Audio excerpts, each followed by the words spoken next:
tulang kapuk atau tulang lengan, ya itu yang ada di kejeput itu. Sekarang darah kita tahu ini elemen. Alhamdulillah, tapi ada orang luar daerah. Ya kalau ada ya salah sendiri, kenapa anda mengajar? Oke, kecil ya tapi sakit luar. Alhamdulillah, sakit luarnya. Pada satu tempat, satu masjid, saya pernah jumpai merokok. Mungkin nenek merokok kayak bergantung di tembok, jadi sakit tahu. Saya liwat naik nasi, dan melihat saya dekatnya. Yang lewat dekat dengan menek, ronda dia. Masa orang menek kan londong, kan tak mungkin. Disakit kaya tidak apa-apa. Lupa pelebarnya, lupa tutup aurat, sakit lalu, sakit pokoknya. Menurut kesakit dengan kencing batu, tidak bisa dibandingkan dengan sakitnya orang para baik dengan anak tuan. Anda gegeran dari berlari, geger dari berlari barang secara dengan berlari itu hanya tidur dan perkampungan doang. Ada yang lebih berat dari itu mana luar biasa. Nabi nyawa apa arti nyawa digantung di bulu suat sehelai rambut, maknanya adalah lamit dikman mati tidak dikman sobul anak. Itulah sakitnya yang namanya makanya wajar kita ini diwajibkan berbakti kepada orang tua, melahirkan, menyusui, menemani lagu ibumu itu ya. Sakit yang namanya ini, ya.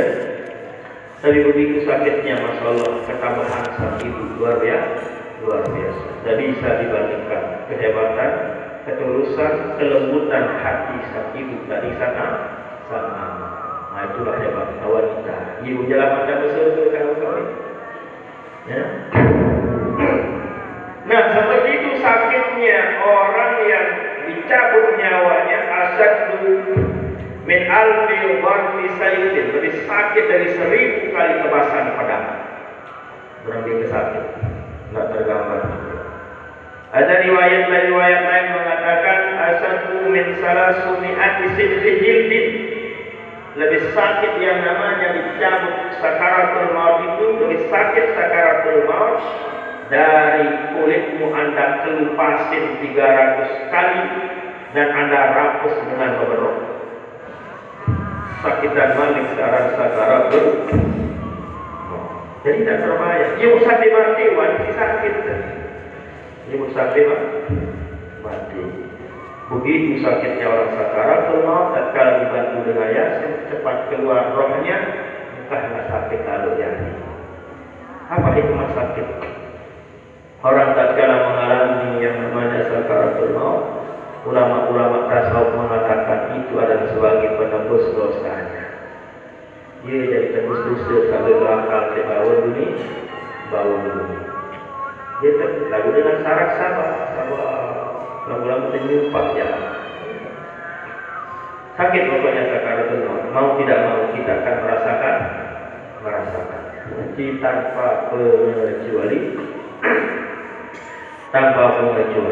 yang namanya sakaratul maut. Sakitnya luar biasa, lebih sakit dari 1000 kali tebasan pedang, lebih sakit dari 300 kali dikelupas kulit kita ini. Sakitan syarat sakaratul berbeda dari sakit. Ya tadi saya digambarkan yang namanya sakit sakaratul maut. Hikmahnya adalah itu penebus dosa-dosa yang pernah kita lakukan. Loi anja dosa loi ada sakit. Makanya tatkala kita melihat anda melihat orang sakaratul maut, kita disunahkan untuk husnul dzan, berbaik sangka. Kalau orang sakaratul maut ada yang kita lihat bergereot giginya, kuning giginya. Ada yang tangannya mencak-mencak. Kita husnul dzan, oh iya jangan sebab kita pernah dosa salah insyaallah. Begitu hati kita. Jangan anda lihat tangannya begini yang dia itu saya kira paling endogi waktu nonton lain. Demikian juga tatkala anda dengar giginya bergerak, nah ia saya kira proses lagi. Husnul dzan husnuzon kepada orang yang sakaratul maut. Nah, dari itulah karena sakitnya, salah satu caranya adalah kita bantu dia dengan kita bacakan ya Yasin wal Qur'anil Hakim, sampai itu Anda baca. Bantu juga dia dengan talqin, dituntun dia dengan istighfar, dengan zikir Nabi isbatkan La ilaha illallah, untuk mengamalkan hadis man kana akhiru kalamihi la ilaha illallah dakhalal jannah. Siapa saja di akhir umurnya, di akhir hayatnya, tatkala sakaratul maut yang begitu sakit luar biasa, mampu dia mengingat Allah, mampu mengucapkan la ilaha illallah, itulah yang dijamin oleh Rasul sallallahu alaihi wasallam, dakhalal jannah, dan surga. Itu yang kita amalkan, itulah yang kita pertahankan, itulah yang kita hajarkan tatkala orang sakaratul maut, kita bantu dia, kita ingatkan. Maklum namanya orang sakit, kalau sakit terlupa pengingat, pengingat kita hilang, ingatan kita hilang kalau sakit. Nanti ada rasa, kalau sakit tiang doang dia masih benar. Atau orang melahirkan itu aja ini nasi apa-apa. Dia payah perhatikan jadi dia sebuah ada buaya kelek, dia payah berarti dia sakit. Sakit pokoknya, sakit. Anda sakit aja, sakit demam saja, sudah tidak bisa merawat diri, tidak tidak menghiasi diri, tidak perhatikan diri kalian, hanya sekedar sakit biasa. Bagaimana kalau yang namanya sakit sakaratul maut? Karena sakitnya lupa dia kepada Allah, itulah pentingnya kita talqinkan dia, bantu dia dengan mengucapkan la ilaha illallah dengan hati yang khusyuk, ucapan yang ikhlas, bukan talqin, bukan kultur. Kapan itu terkadang sakaratul maut? Di mana ya berhadapan dengan dia? Dia tekui hadakan kau. Apanya yang kita baca? Batinnya, bukan lisannya, bukan lidahnya. Talqin itu ada tiga. Sudah saya sampaikan pada pengajian-pengajian yang lalu, karena kau ini saya lihat baru-baru ini, banyak yang baru-barunya. Talqin ada tiga. Ada talqinul muhtadir. Itulah talqin orang yang sakaratul maut. Yang kedua talqinul mayyit, talqin orang yang sudah mati. Yang ketiga ada namanya talqin zikir. Ya, talqin zikir. Talqin zikir ini untuk siapa? Kita yang sehat, kita yang hidup ini. Talqin zikir namanya. Tatkala orang sudah tidak sehat alias mau sakaratul maut, namanya talqinul muhtadir. Mentalkinkan, menuntut, mengingatkan, mengajarkan orang yang sedang sakaratul maut dengan la ilaha illallah. Talqin apa namanya? Talqinul muhtadir. Barulah yang ketiga ada namanya talqin mayyit, orang yang sudah meninggal dunia. Semua talqin ini tujuannya mengajarkan orang yang mati, kita ajarkan agar dia bisa menjawab semua pertanyaan-pertanyaan mungkar dan nakir. Orang yang mau mati atau sakaratul maut, hikmah talqin itu kita bantu dia agar mengingat Allah, mampu mengucapkan la ilaha illallah. Talqin zikir kita ajar hati kita agar mampu mengingat dan menyebut Allah. Nah, itulah tiga bagian daripada talqin. Nah, dipahami itu. Jadi orang yang sakaratul maut ini kalian hadapkan ke kiblat. Yang kedua talqin dia, tuntun dia dengan la ilaha illallah. Batin kita yang mengajar batinnya. Ini tidak semua orang bisa. Kalau hanya mengucapkan dengan lisan ya gampang, kedip aja bisa ucapkan la ilaha illallah. Anak TK saja bisa mengucapkan la ilaha illallah. Anak SD pun pintar, fasih mengucapkan la ilaha illallah. Tapi tapi yang paling penting adalah dari hati ke hati, batin ke batin kita. Itu mungkin kalian tak paham ya. Pengajian dengan atas, kita lompat saja. Nah, selanjutnya orang yang telah meninggal dunia juga kita bacakan Yasin.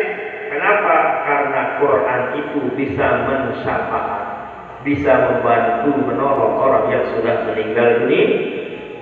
Kalau Anda berzikir, berdoa, bersyafaat, apa yang kita bacakan? Kita bacakan Al-Mau'idah, Suratul Ikhlas, Al-Falaq, An-Nas, Al-Fatihah, demikian juga Al-Baqarah, Alif Lam. Kita bacakan Quran. Apalagi Anda bacakan Yasin, karena Quran itu adalah syafi'an li ashabihi yaumal qiyamah, bisa mensyafaat, bisa membantu, bisa menolong orang yang pernah membacanya nanti di hari kiamat. Jadi tidak ada ruginya. Itulah hikmah daripada Yasin. Dan itulah di sini Rasulullah Shallallahu Alaihi Wasallam memerintahkan kepada kita semua untuk membaca Yasin ala mautakum, atas orang yang tiga tadi. Mautakum, orang yang mau mati, sudah mati, maupun yang belum mati. Sehingga di Mekah itu ada khusus doa namanya doa Yasin. Kita diijazahkan. Jadi Yasin itu punya doa tersendiri. Ya, itu diijazahkan oleh masa yang kali di Mekah Al-Mukarramah. Di sini terlalu banyak masa. Jadi siapa yang mau diijazahkan? Ya. Ya, begitulah gambarnya. Selanjutnya Rawahu Asakir hadis ke-218 hadis dari Umar radhiyallahu taala anhu dari Abdullah bin Umar, anaknya Umar namanya Abdullah. Hadis ini diriwayatkan oleh Imam Ibnu Asakir. Ciri tanda hadis itu dhaif apabila diriwayatkan oleh Imam Ibnu Asakir. Cirinya dhaif itu. Tapi dhaifnya boleh untuk fadhailul a'mal. Jadi hadis dhaif itu boleh diamalkan dalam masalah fadilah-fadilah, kelebihan-kelebihan mengamalkan satu ibadah. Saya gawe ibadah ini pahalanya seperti boleh seperti itu. Tapi hadis dhaif itu tidak boleh pada masalah hukum dan tidak boleh pada masalah akidah atau keyakinan. Tidak boleh di sana. Demikian hukum halal haram makruh kamu dikanggu sabatan, tidak boleh hadis dhaif di sana. Jadi hadis dhaif itu bolehnya pada fadhailul a'mal. Itu kata Imam An-Nawawi rahimahullah taala. Rasul sallallahu alaihi wasallam bersabda, "Aqallu ma yujadu fi akhir zaman." Yang paling sedikit dijumpai di akhir zaman adalah dirhamun halalun, uang yang halal. Sulit dijumpai di akhir zaman. Kebanyakan hasil riba, kebanyakan hasil nipu, kebanyakan hasil nakalan. Kayak ada banyak yang nakalan orang tua ini. Ya. Itu biasa itu kasus-kasus yang terjadi pada anak-anak pondok itu. Ya. Anak-anaknya bilang kalau mau nakalan ini ada yang mati di kampung, maaf, kan apa? Maafin orang nakalan baik. Sebenarnya suruh bulan sejuta lagi ini, 2 juta sing HP sini sama apa jauh. Ini saya ajar caranya. Nanti minta maaf kepada inanya. Kapan Anda minta maaf kepada orang? Lebih baik, lebih cepat, lebih baik supaya cepat kalau Anda mati nanti tengah jalan. Nah, ini jangan salah. Dimana dengan pun maaf ini, namun mati ya bahaya. Tapi saya yakin sarang ina, sarang amak, sebelik-belik dosa sarang ina amak. Ya, kemaafan doang hidup. Ya, kemaafan doang. Tapi istilahnya adalah tatkala kita sakiti perasaan hati orang tua kita, tetap kita akan mengurangi kecerdasan, mengurangi kebarokahan daripada ilmu, hidup, segala-galanya. Berusahalah untuk membahagiakan atau minimal orang tua kalian bahagia dengan punya anak seperti kalian. Itulah paling kurang. Jadi nakalan apa? Membaca polos. Ngerti itu? Ada yang terlepas. Sebaiknya begitulah caranya. Berusaha agar orang tuamu bahagia punya anak seperti kau. Bila ini ajaknya Muhammad khairan misalnya, Muhammad awal kita. Bila kita yang kali oleh kita lagi waktu anjan, nama tidak cukup sampai cerita. Berbeda kira-kira dia terserah. Cara beda. Sekarang inak luar biasa, jangan tulis doa masalah. Pacu lalu di kepala inak tu. Jangan tulis doa padahal macam orang gawe terdengar. Tapi begitulah yang namanya orang tua. Kalau dia macam mencerita anak-anak, biji yang tu di mana ni, rekod lalu jadi kayu. Menjadi ketua MPN, menjadi perempuan tu aja cerita. Arah itu surah arah tetap mau nyari abah saleh abah lagi untuk arah suruh jadi siapa itu. Bahagia orang tua tu, bahagia tidak punya anak tu gara-gara jangan boleh. Satu. Yang kedua membuat orang tua bahagia dan bangga dengan kalian itu adalah apabila anda pulang masuk kado mencoba. Atau yang cewek siapa yang bahan pakai jilbab. Dia jilbab kocek naik boleh pelakung kalau boleh.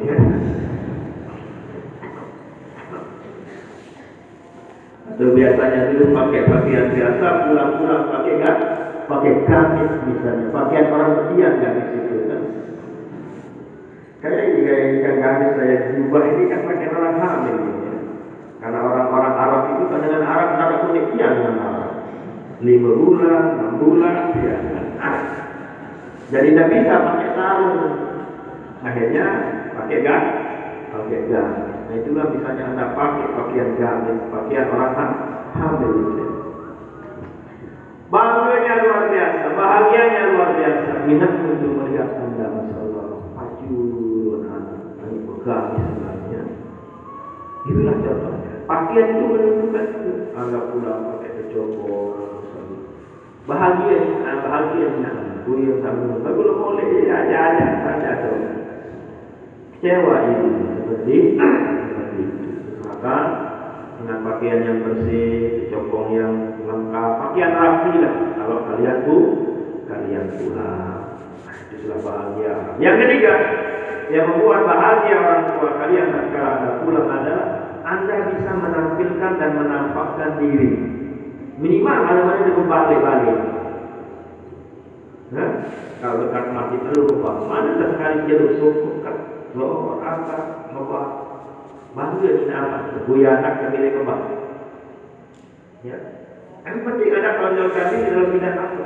Pembacaan sholat sunnah darain oleh Ustaz Anwarul Masari. Ada tampil di hadirat Nabi Sayyidina Muhammad Sayyidina. Masya Allah, berlebih kebahagiaan tidak yang sabar. Apalagi anda bisa tampil di kubur, luar biasa. Apalagi anda bisa tampil menjadi MC atau baca sholat sunnah darain, apalagi ngasar waktu hari-hari besar, masya Allah, berlebih kebahagiaan tidak ada. Apa kira-kira bagaimana itu terserah? Tak tahu kan beda-beda. Ya, ini yang berapa itu sudah? Silahkan itu. Pikir-pikir memang amalan. Mungkin anda tidak bisa bawa sama anda bisa membanting tahu suara tidak menyanyikan. Ya kan? Mau baca sholat sunnah darain lagu ustaz tuan guru ini bukan? Misalnya karena kondisi anda. Apa ada alternatif yang lain untuk menonjolkan diri sudah kayaknya berat karena pesaing berat juga. Ya silahkan tonjolkan dirimu dengan apa membantu orang tuamu. Mati, misal berduit agama, berduit sapi, lalu nangis. Misal orang tua punya sawah yang perginan, orang tua punya apa misalnya, bantulah ini. Ya yang tahu ya bantu nak menyapu, bantu ibumu meronas, bantu ibumu apa yang anda bisa kira-kira. Orang telurnya tu, apalah anda. Anda punya keadaan berbeda. Anda lihat ke rumah ibu, anda pulang-pulang masya Allah, anda bersihkan kaca, anda pel lantai, anda tertibkan kamarnya, karena nanti malam mau datang raya misalnya.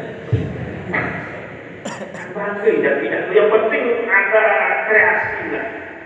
Jangan ada pulang-pulang endok malah sebut endomi. Kan bosan terboye sinak kan.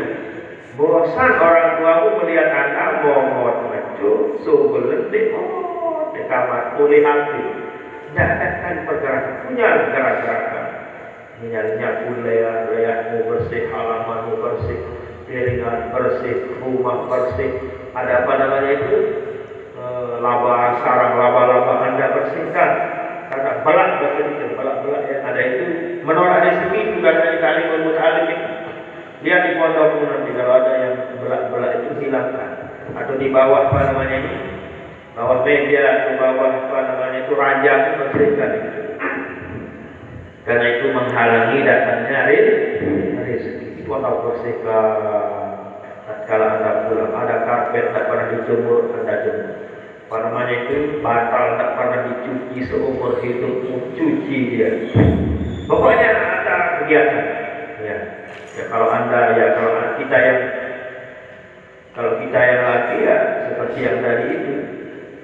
Itu ngawis jaga, suruh amat nambah jaga, nyemprot jaga, bahagianya Masya Allah. Anak dia mukhtarul ahadis Masya Allah. Dapat oleh dengan anjani mesti karung berbeda, awis berbeda, dianggap tawadu, dianggap jamak. Oh biasa anak ya, begitulah kira-kira. Jadi mana yang bisa Anda amalkan itu yang kalian amalkan. Itulah yang paling langka dijumpai dari zaman ini adalah dirhamun halal, cepet yang halal. Sulit kita jumpai, jarang uang yang halal sekarang ini karena kebanyakan orang sekarang itu bermuamalah dengan riba. Itu ada zaman sudah itu. Au yusaku bihi, atau saudara yang bisa dipercaya. Ini langka juga dari zaman. Orang yang bisa kita percaya itu langka. Mau bersahabat tatkala ada butuh. Tidak butuh lagi yang sudah tadi diperhatikan. Makanya jarang sekali saudara atau teman yang yusaku bihi yang bisa dipercaya. Langka. Ya. Jadi karena langkanya berusahalah kalian menjadi orang yang akun yusaku bihi, saudara yang bisa dipercaya, saudara yang jujur. Lebih-lebih sekarang media lewat HP itu kecil akalan kemarin. Beda ini semendak diri balik tahu. Berhubung namanya itu sulit orang kita jumpai yusaku bihi, orang yang bisa dipercaya. Kebanyakan mustahil, banyak yang nakal, banyak yang nipu dan sebagainya. Alhamdulillah. Hadis yang selanjutnya adalah yang diriwayatkan oleh Imam Al-Bukhari rahimahullahu taala. Rasul sallallahu alaihi wasallam bersabda, "Akbarul kabairi al-isyraku billah." Termasuk dosa besar yang paling besar. Dosa besar banyak, tapi ada yang paling besar. Dosa-dosa besar itu ada kitabnya namanya Al-Kabair. Karena Imam Ibnu Hajar Al-Haytami rahimahullah, kitabnya 2 jilid seperti lebih tebal dari Anwar ini. Kalau kayak Anwar mungkin 4 jilid jadinya. Anwar. Itu di sana dijelaskan Al-Kabair itu semua dosa-dosa besar Al-Kabair. Dosa-dosa belit. Apa itu dosa belit? Ma huwa 'inda fihi. Dosa yang ada ancamannya dan hukumannya ada di Al-Quran, ada di hadis, itu namanya dosa besar. Orang berzina, orang apa, semua punya maling, orang nipu, orang menggosip, apa yang ada ancamannya di Al-Quran itulah masuk dalam kategori dosa besar. Kalau dosa kecil, malayutawa'adu ini, dosa yang tidak ada ancamannya di Al-Quran. Tidak ada ancamannya, hukumannya juga di Al-Hadis. Berarti dosa kecil masuk. Nanti kurang lebih 300-an banyak dosa-dosa besar yang dikumpulkan oleh Imam Ibnu Hajar rahimahullahu taala. Sekian banyak dosa besar, ada yang akbarnya, yang paling besar dari yang besar. Mana dia yang pertama? Al-isyraku billah, menduakan Allah, menyekutukan Allah Subhanahu wa ta'ala. Ini syirik ini banyak yang kita kenal. Syirik itu ada dua, ada syirik asghar, ada akbar. Ada kode, ada beli. Ada syirkul khafi, ada syirkul jali. Syirkul khafi artinya syirik kode lah bahasa. Syirik kan artinya menduakan. Misalnya sekarang begini, Anda itu lebih takut kepada saya ketimbang Allah, berarti itu ada syirik. Contohnya nanti di ujian, lewat Pak Jen, Masya Allah, sebut kita. Kenapa? Karena Anda takut dengan pandangan dan pengetahuan Pak Jen. Bukan ada Jen begitu, bukan. Kayak siapa itu kata, Prof. Eka itu. Ya kan, itu tidak ada tahu ya, dari utang ya. Dari utang. Apa tadi? Itu contoh daripada syirik kecil, syirik khafi namanya. Kalian lebih takut kepada manusia ketimbang Allah. Syirik itu, tapi syiriknya syirik kode, syirik khafi, syirik samar, syirik kode. Contohnya misalnya kita itu lebih mengutamakan pujian manusia, pengakuan manusia daripada pengetahuan dan pengakuan Allah. Syirik juga.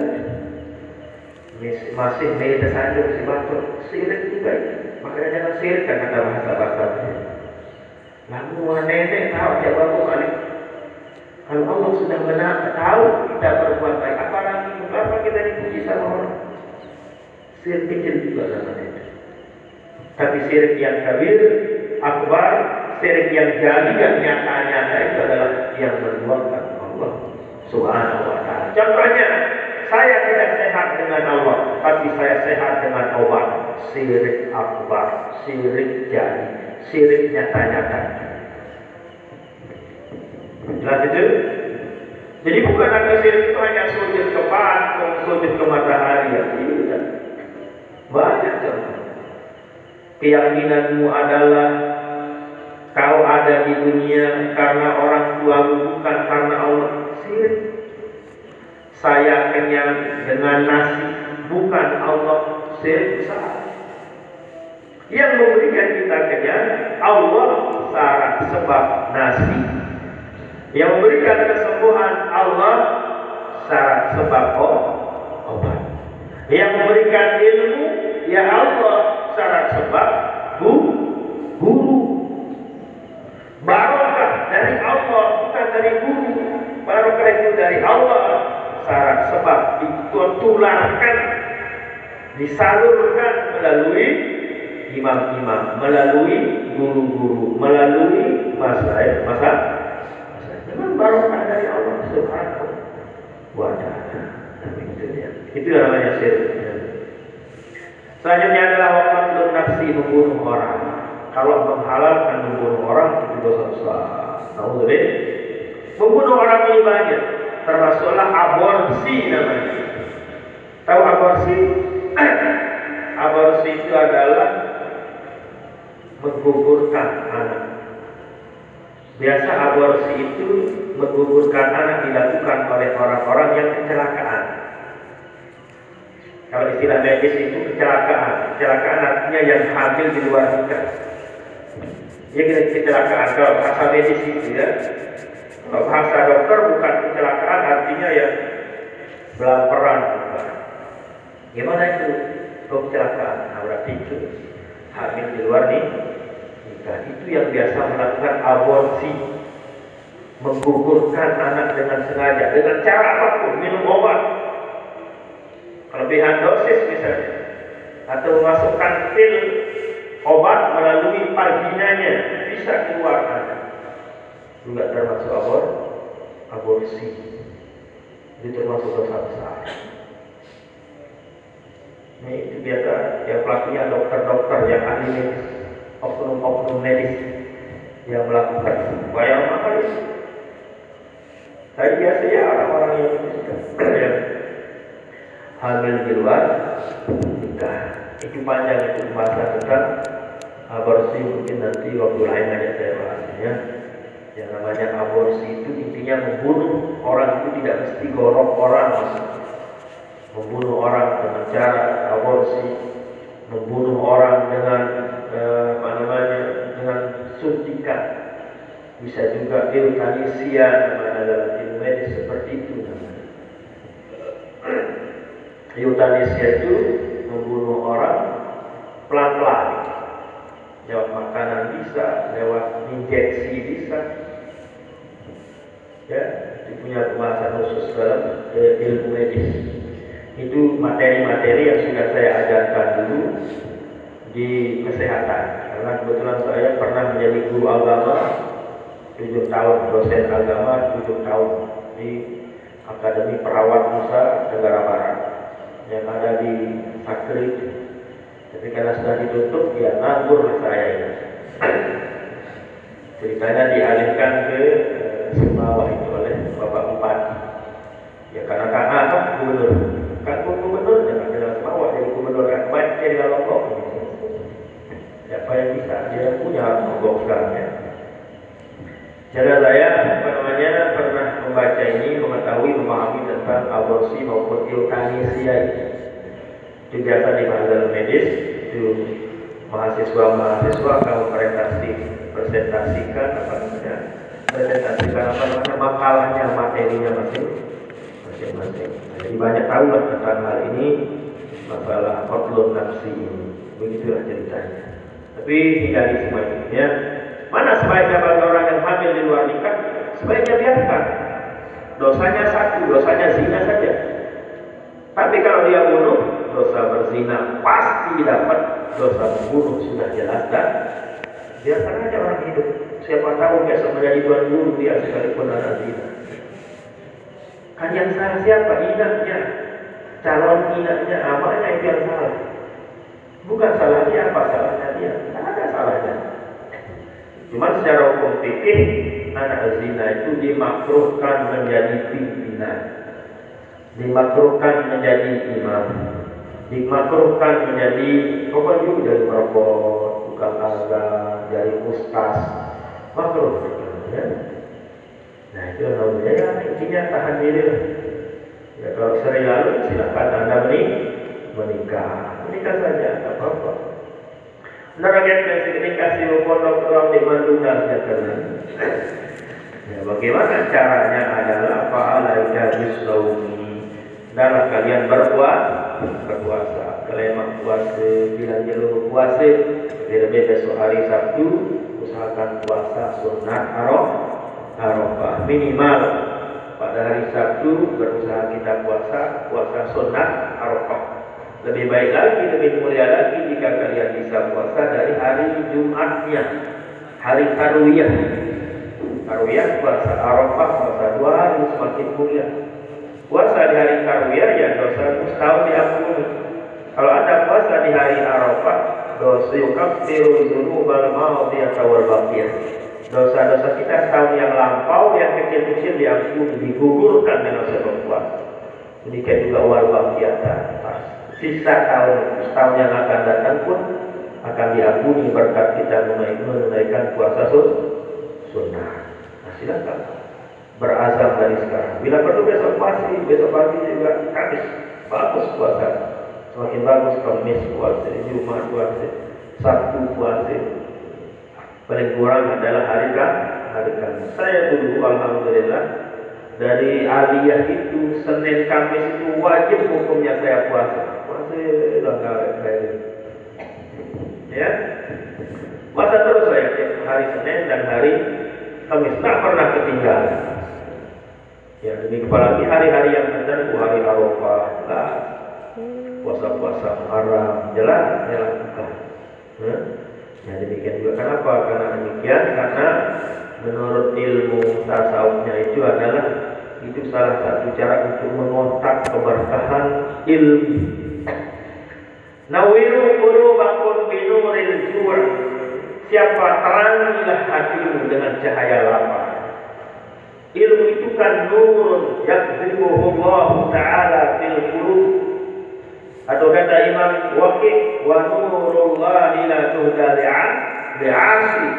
Jadi ilmu itu adalah nur, cahaya dia. Tak kelihatan yang namanya itu. Jadilah siapa yang punya ibu ya harus hatinya bersinar, hatinya bercahaya, bersih.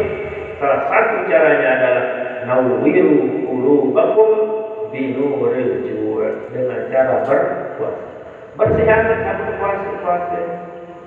Ntar angan deh begosip lapar soal.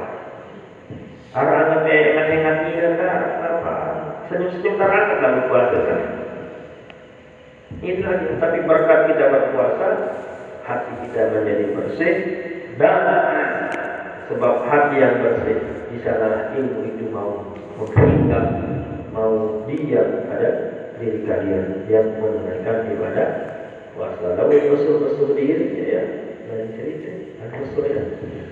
Panjang juga bahasanya ini sudah jam menunjukkan 8. Selanjutnya adalah waqtul walidain, membunuh durhaka kepada dua orang tua.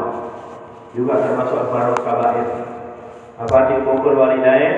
Orang tua, mertua dan guru.